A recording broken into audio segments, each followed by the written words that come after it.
All right, so hopefully you guys enjoyed the tailgate update drop on Monday, and now we will begin our true crime segment with Julie and Ryan. Do you have anything this week for us, or is this all Julie? All me this week. It's all Julius, like, bro. Good. Yeah. That's a then. So there's a stock image of a baby.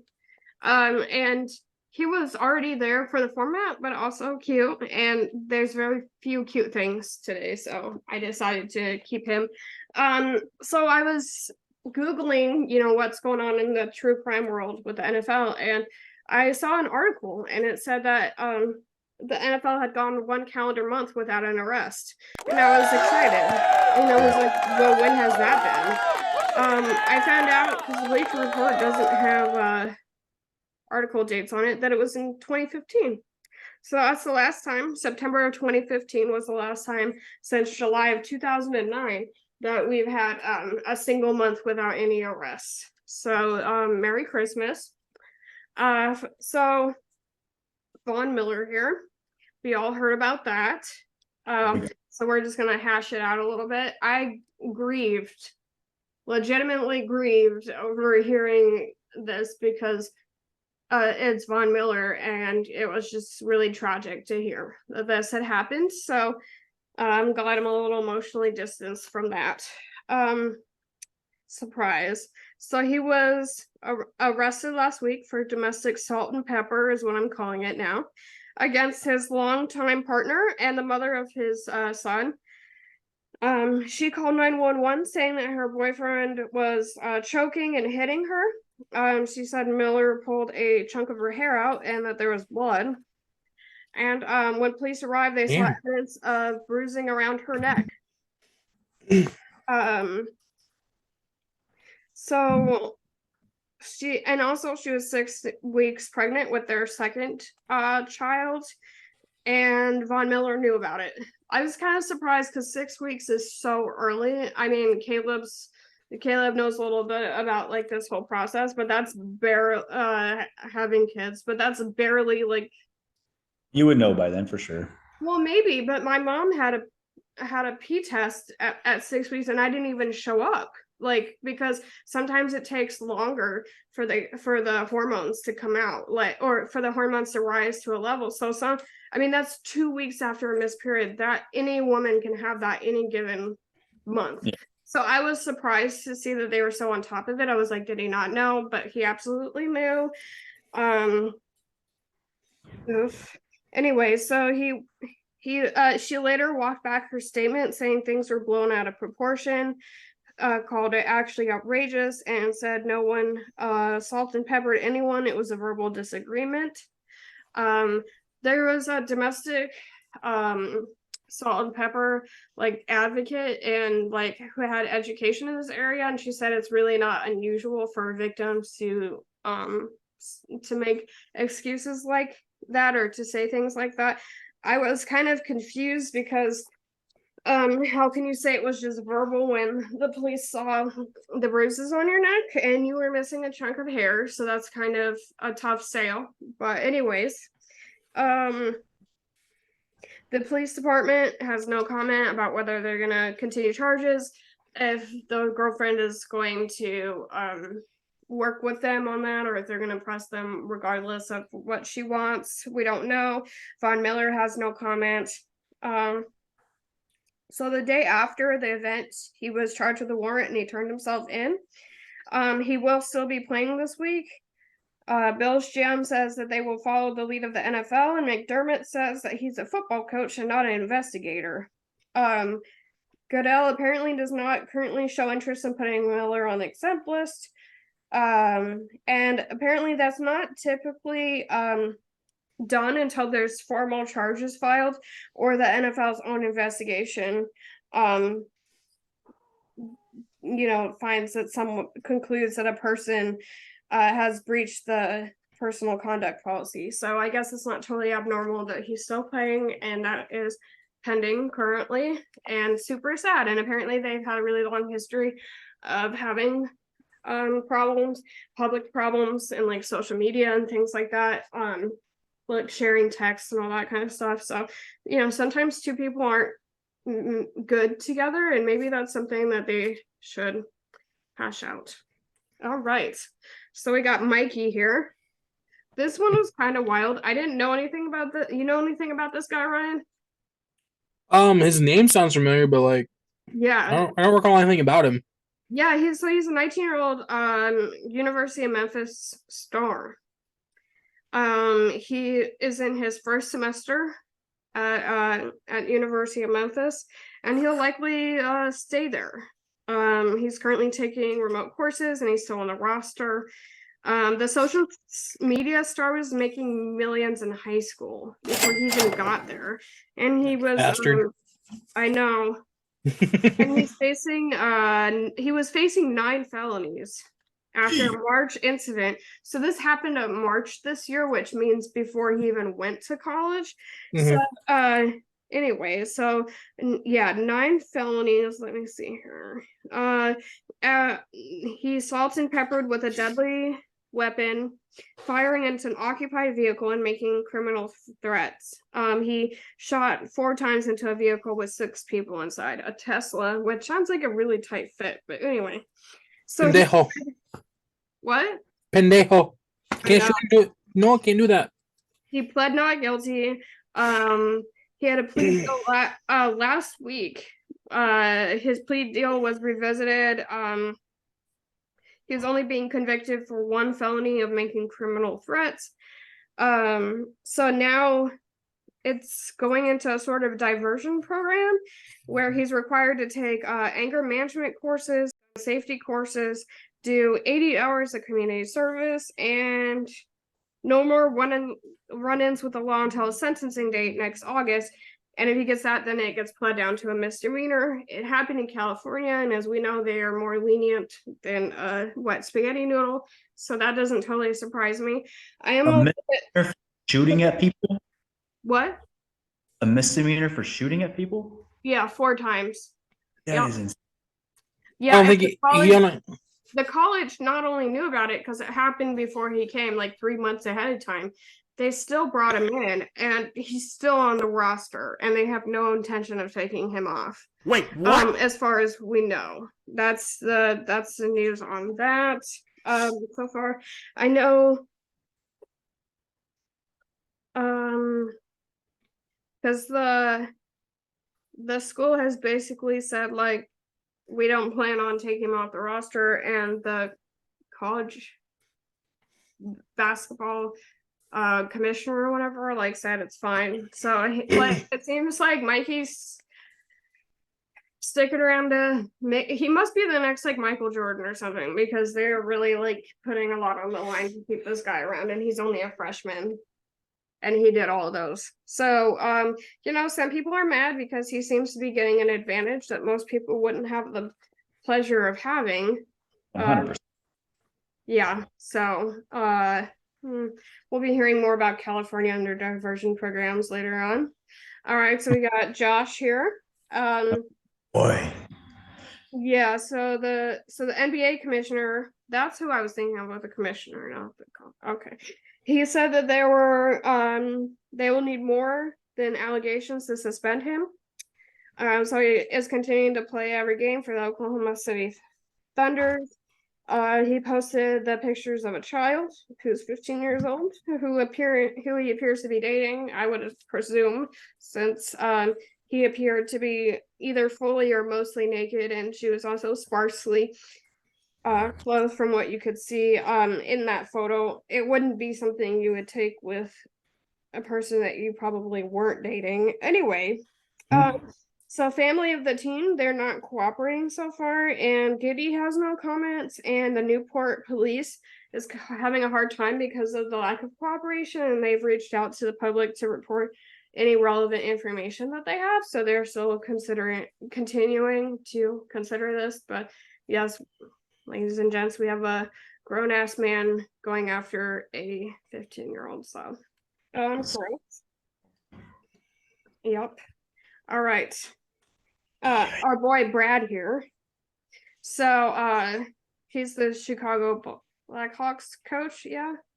No. Well, He was. No. He was. Bench coach, Caleb? possibly. What? Okay. What? Bench What do you- coach? Bench coach, maybe. I've Okay. never seen it. It's very possible. I guess he was a big deal in the Stanley Cup win in what, like 2010, 2011? Okay, so he's on one of those teams. Okay. Yes. So we have a new SA lawsuit in his the victim felt more comfortable of it coming forward after Kyle Beach did in 2021 with similar claims. That lawsuit's been settled.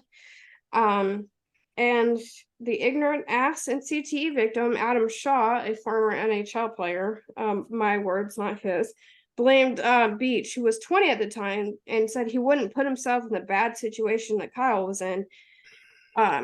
So blaming the victim, always a solid start. It's amazing that anyone ever comes forward. Anyways, so the most recent lawsuit indicates that Ulrich abused his power and essayed a 19-year-old who also turned 20 at some point around the same time as Beach in 2010. He played for the Blackhawks AHL affiliate. John Doe did. That's what they're calling him. Allegedly, other team employees were aware before winning the Stanley Cup that that season that Ulrich was doing this, but they still allowed him to like hoist it over his head and like celebrate with the team. Yay! Okay. He allegedly groomed, harassed, threatened, and salt and peppered John Doe for Brad's actual gratification. He likes watching that. So he tried to pay to watch John Doe receive favors. He sent him unsolicited dirty pics in a very Mel Tucker type way. He attempted to make John Doe's he somehow saw him having interactions with a woman, and he tried to join in by massaging John Doe's feet. I can't think of something creepier in my entire life. What the actual hell is going Yeah. on? Yeah, What a guy. I know. He's like, you know what? Really nice. Let me rub your feet while you're. Feet didn't hurt. So he arranged for massages for John Doe, and he hosted pool parties where he played adult adult videos exclusively. And Brad threatened to end John Doe's career if he ever said anything. So, All right. yeah. So that's this guy. I guess he used to be at least more prominent in the Chicago Blackhawk coaching staff, but he's still a member after all these years. So, and he doesn't look like. Does he? No, he looks like the type of dude to massage a guy's feet while they're in the act. Okay. How does he just happen to stumble upon that act? I'm guessing because he paid for this guy to have things done to him in front of him, that maybe that happened, and then he decided to try to join in, even though that wasn't part of the agreement. Yeah. But I can't think of something more creepy than this guy. Just weird. Just a weirdo. Like, Yeah, he's super weird. I mean, I don't know exactly what they mean when they say that he enjoyed he's enjoyed watching this guy getting salt and peppered. Like, he got off on that. So that's kind of weird. Kind of a sadist, as a matter of fact. So he doesn't look like a sadist to me, but to Ryan he does. So we'll go with that. Look at those eyes. I know, it's staring right through you. It is the eyes, 100%. Yeah. Like, smile a little bigger, buddy. Well, that's a sad little man. Yeah, it is. Yeah, it is. Going after 19-year-old boys trying to start their career. Okay, so Milan Lucic here, he has entered the NFLPA assistance program, is on indefinite suspension after assault and peppering his wife. He's still getting paid while he's in the program. He's 35. He just returned to the Boston Bruins, which is the team that he first started in the NHL many years ago. And he played 4 games before being put on IR with an ankle injury, and then after that is when he salt and peppered her. So just following a little bit of usage, and I'm kind of curious about this NFL, NHL, NHLPA assistance program. So we might be learning more about that in the future. So Glenn Foster Jr. Okay, brace yourselves for this one. Oh dear God. Yep. So lawsuit is filed by the ex-NFL player Glenn Foster Jr. By family. So they're stating that the sheriff deputies tortured Foster after an arrest following a traffic stop, which resulted in his death 3 days later in 2021. He was going 92 in a 45-mile-per-hour zone. They had a high-speed chase, and his tires were flattened with spike strips. So that's what happened. They were accused of tasing, striking, beating, and choking him. The hospital hospitalized and passed away 3 days after the event in Gordo, Alabama. During the arrest, Foster's head was slammed against the concrete, and the EMS recommended a full medical exam, mental health wellness check, and said he was directly transported to Pickens County Jail by the police. Foster's family requested that he get a mental health evaluation out of concern for his mental state. The sheriff said he could be evaluated after he was released on bond. So when they tried to pay the bond, they still wouldn't release him and filed other charges, saying that he attempted to take another inmate's socks with force, and so they didn't allow him to leave on bond. Foster was at the jail for over 24 hours, where he allegedly was tased while being strapped in a restraint chair naked and choked and put in a chokehold until he was unconscious multiple times. Can I help you? I said, geez. Yes, and on the 6th, which was 3 days after the initial offense, a judge ordered that he go to a mental health facility for the evaluation that everybody and their brother had asked for. While being loaded into the transport vehicle, Foster was forcibly pushed and yanked by his neck into the vehicle while being shackled at the wrists, ankles, and waist with cuffs and chains. When he arrived at the facility 16 minutes later, he was slumped over, discolored, and foaming at the mouth, and was pronounced dead shortly after. The jail did not provide the surveillance of him being loaded into the transport vehicle, since it was outside the facility. They would have had camera footage. Let's see here. Foster. Okay. The state autopsy suggested that he died of hypertensive cardiovascular disease at 31. I looked it up, and with really serious cardiac events, you can start foaming at the mouth. I didn't know that. It's not the typical cause for that. Yeah, so anyways, an independent autopsy showed signs of strangulation and neck compression. He was a New Orleans Saint in 2013 and 2014. He left behind his wife Pamela and their 4 daughters, dying at 31. He was working on real estate development and sales with his wife. And the family had growing concern for his mental state. They're also suing the funeral home who had his body for improperly handling his remains and destroying his brain, which they had already, without consent, that they had already pledged to get CT research done on, because that's what they thought was happening. So they destroyed it.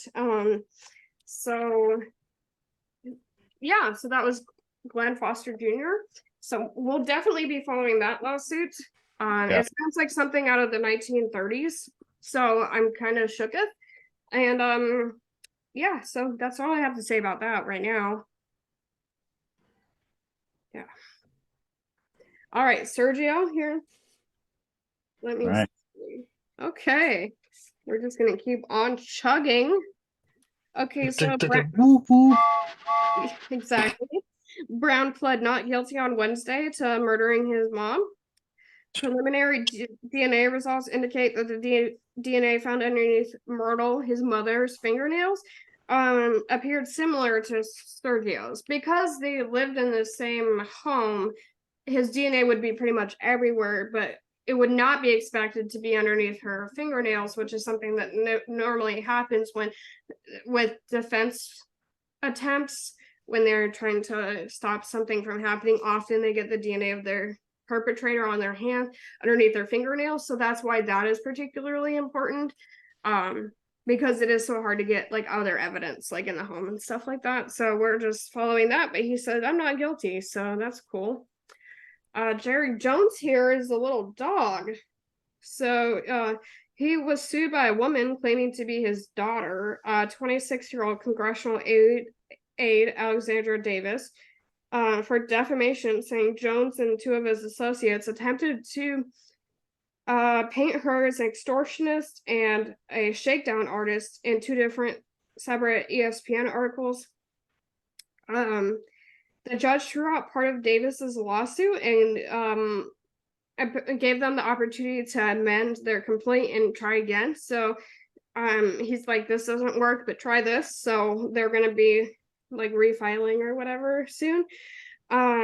Davis sued Jones last year to determine paternity, but the test still has not occurred because of delay on his side, not hers. And allegedly he paid her $375K and set up two trusts to keep her quiet, like hush money, so that he didn't have to like claim her. So Jerry Jones has been a little bit of a dog lately. We'll be following his little shenanigans. Look at you having a 26-year-old daughter when you're like 102. Anyways. And counting. And counting. Yeah, I guess his wife might be a little mad. All right. So Justin Ross here was suspended for 6 games, including the 5 that he missed while he was on the exemption list. He is on paid leave. Charges were two misdemeanors, 2 felony counts of criminal damages, I think it was. Anyway, so it's dismissed on diversion on November 27th. So we didn't get all the details like we did before, but like he's getting it pled down basically. Yeah. So that's how that's happening. So Adam Johnson here. Did y'all hear about the Norwegian teen who had his chest like sliced open with a skate last week? Chest? Yeah, so a Norwegian teen, Jonas Meyer, he took a skate blade to the chest that he described as a horse kick. He was like, hey guys, this kind of hurts. He was actually considering continuing to play, but it hurt a little bit. So he lifted his shirt to show off to his teammates what had happened, and they described it as his chest being split in half. So by the blade. So he had to have his chest, including his completely torn pectoral muscles, sewn back together. So another fascinating skating injury that could have gone much worse. Anyways, Matt Petgrave is facing manslaughter charges, as we know. That's good. And he's still playing. He actually received a standing ovation from fans of his team at his first home game since the incident. So that's interesting. Bad form. Yeah. Former NHL player Sean Avery said that the play looked like murder. Not intentional, but still murder. So we agree with Sean, I think. So we'll be keeping an eye on Matt, but it was kind of disappointing to see. I understand supporting your team and like giving the justice system a chance to do its job, but a standing O sounds like it's a lot. So we talked about Zay Jones before. So he's had a little case update. He was the one who had the custody drop-off issue between him and his child's mother. She was in Jacksonville picking up her child because Zay had him, and she was returning to Orlando. An argument ensued, and Zay ripped a necklace off of her neck that he had given her in anger, and then it left some abrasions. Which, when you consider all the other things that we're discussing, feels very minor. But I'll just say that. He pled not guilty and was supposed to be facing arraignment on December 6th. But there's absolutely no information out there about what happened, so I'll be keeping an eye on that. Yeah, so Michael Oher, this story is so much. So the Tuohys filed a court document this Monday saying that Oher sent a menacing text, and is trying to like shake them down for millions, basically, like with words. So they have submitted some text messages. We haven't seen anything yet. Oher claims that the financial documents that Tuohys provided to the court are demonstrably false, and Oher's lawyer requested new accurate financial documents. Since they looked like fabricated, confusing, like apparently they weren't like complete or like, yeah. So anyway, they're asking for more. By the way, this is Michael with his wife on their wedding day, and it's cute. Okay. Oher requested recently with an injunction that the Tuohy stop using his name, image, and likeness for their website that they use for public speaking promotions. It was still present, including references to Oher as their adopted son into November, but they have agreed to stop using it now. So they're still making money. Anyways, Chandler here on the side.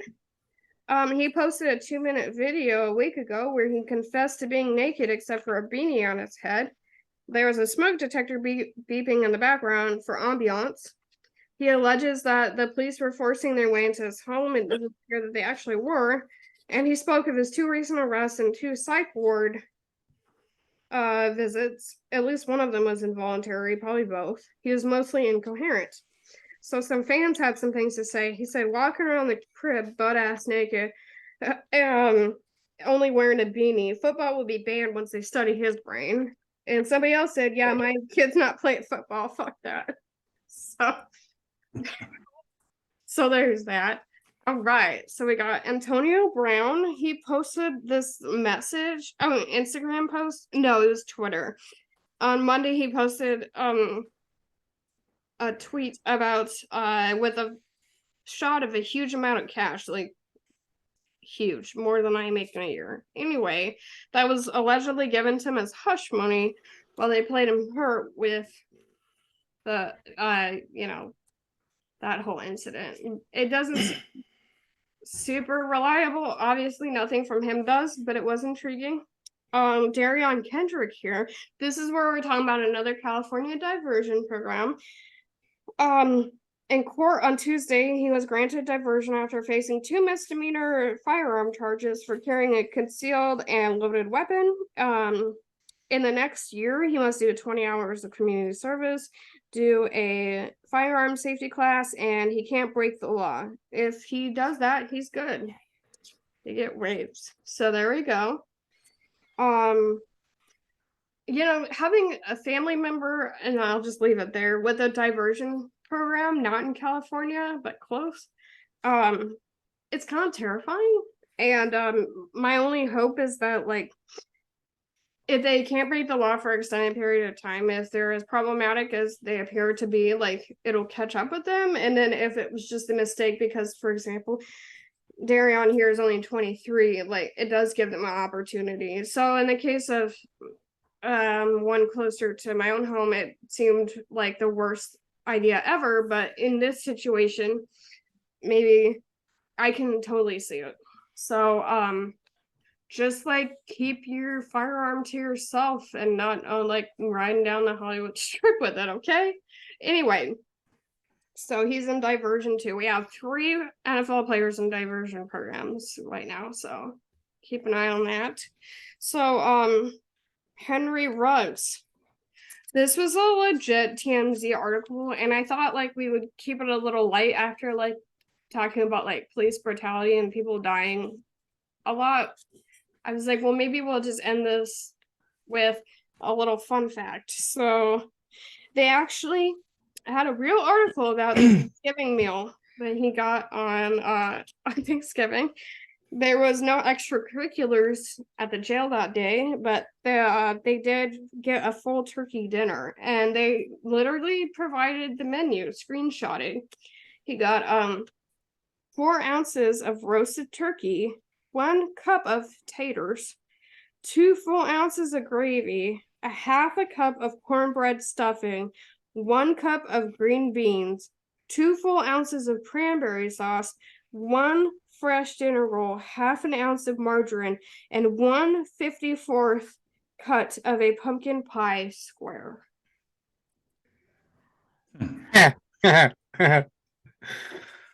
Oh, that's what you get for being an idiot. I'm just imagining having to be the person that like provides these meals and is like, okay, now you get 1/54. Like, It's just absurd. man, like jail funding is kind of ridiculous. I mean, what if you wanted only 1 ounce of margarine? You're getting 2. Anyways, so a little brevity for a dark day. And I just can't believe that was a legit article. So here we are. That was true crime for. We kind of caught up a little bit, and it was depressing as ever. So there we go. Yep.